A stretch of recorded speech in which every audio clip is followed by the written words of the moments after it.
Anu magartani akka jaaramtee barbiiti tuni nuti hoomaalee keenya hanqinni tokkummaa dhabuudhaan harkaani ija nu gaadduus garra lallaani nu faffacaasuuf barnu eegani ijji haa beeytuu duudu gurrini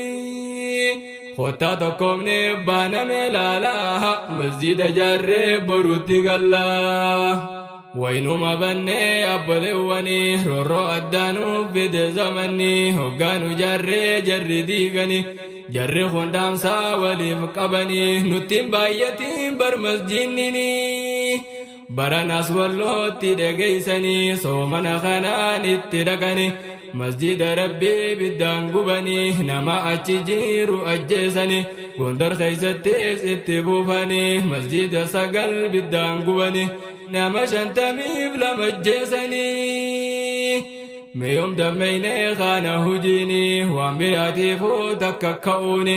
hiriira bahuuf lagannaadhaani gamtaa dafeetii barfalmachuuni bakkatti kufne osoon tahini bakkatti mucuucaatan baranii quraanaaf nabiyyiif meeyom lollaa masjida jaarree borutti gallaa teenyatu malee wallaaleyani walamaan irraa hubadhaani diin barachuudhaabu tokkoffaani wallaala qabaa keenya hawaasni quraanan beeynuu macnaa wajjini silaa ijarraahi wal beekuuni